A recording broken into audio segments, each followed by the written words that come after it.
Down in South Wales, I've left Porthcawl and I'm on my way to discover why land along this coast has always been so sought after.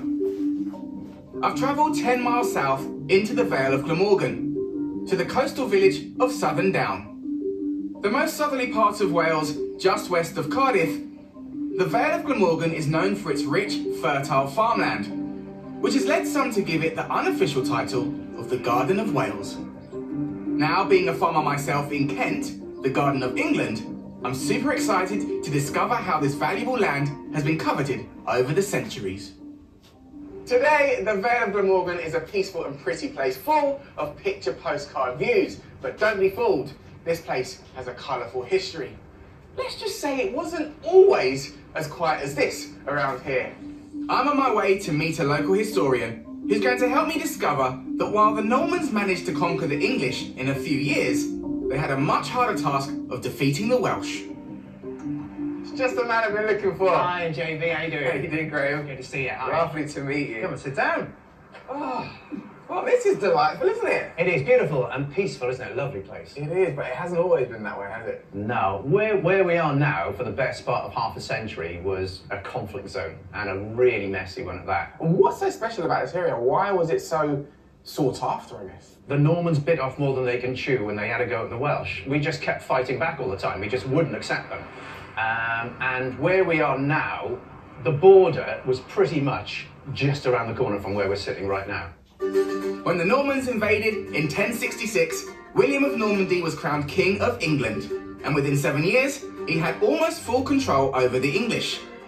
William built castles all around the coast to maintain that control, and gave them to his lords, including several here in what is now Wales. I had no idea that this area was so steeped in history. Well, I tell you what, there are loads of examples, and plenty you can still see little scars left over from this conflict. So I've arranged for a couple of bikes for us for the day. So you and me are going to hop on here and get around and see them all. Wonderful. Let's go. Come on then.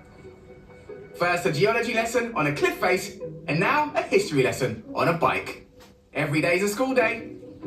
Am I right in thinking that this is very much farm country now? Yeah, well, that's what most of this was about, of course, was the good agricultural land, you know? Yes, that makes so sense. when the Normans initially came here, all they were interested in was the coastal plains around here, just below where we are, were the really good agricultural land. With easy access to coastal supply lines, I can see why the Normans were so keen to capture this area, which is put under the control of the Delandre family. So as much as it's an area of conflict, every now and then there's a more uplifting story. So we're heading to a place now called Southerndown Common. A daughter of the Delandre family saw a Welshman poaching on the land, and he was about to be executed. She pleaded with her father, not only to spare his life, but to set aside an area of land that the locals could farm on. Mm-hmm. But the interesting thing is, now it is still a common land, and local people can register to graze their herds there. Really? Yeah, absolutely. It's wow. That right of common land is still in place today. Well, I'll tell you what, I've got a farm myself, and I would have loved some free land to farm all those years ago. I bet you would. Although my pigs would turn Southerndown Common into a mud bath. But 900 years ago, this was the middle of a war zone. Where we are right now, you can see where the battle lines were drawn, okay? So out to sea there, that is England on the other side of that. That's North Devon. Okay. Everything that's around us, so the mountains to the north, the hills over to the west, that was called Gwalia Pura, which translates as proper Wales. Okay. Where we are now, this was Gwalia Marcha, which was on the border of Wales. So this would have been technically England? It's sort of not quite England, not quite Wales. It's subject to English law. It's ruled over by an English king, but it's sort of half and half. This is the dispute. Yeah, fish nor fowl, this. It was also bandit country. The Welsh were masters in guerrilla warfare, which made the Normans' ability to fight them difficult. Often, Norman settlements became enclaves, surrounded by land controlled by the Welsh. Graham is taking me to one such settlement, Ogmore Castle, just 2 miles away. This was the home of Maurice Delandre. And just to warn you, this is where the story gets gruesome. So Maurice Delandre He was out in West Wales, out in Carmarthenshire, defending his castle there from attack. And on this occasion, the attack came from a local prince and his wife, the Princess Gwenllian. So the prince goes off to get reinforcements.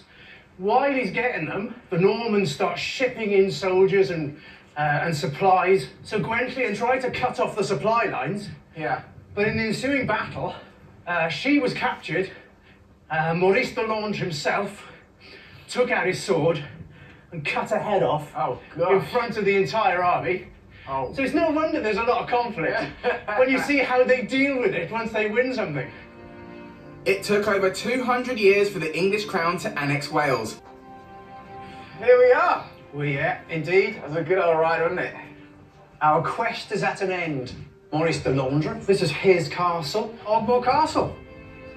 By 1283, Edward I had pretty much brought all of Wales under his control. Well, I'm glad that it's a lot more peaceful in this day and age. Oh, yeah. It really is hard to imagine that this was once a conflict zone. And while borders may shift, the need for high quality farmland remains constant.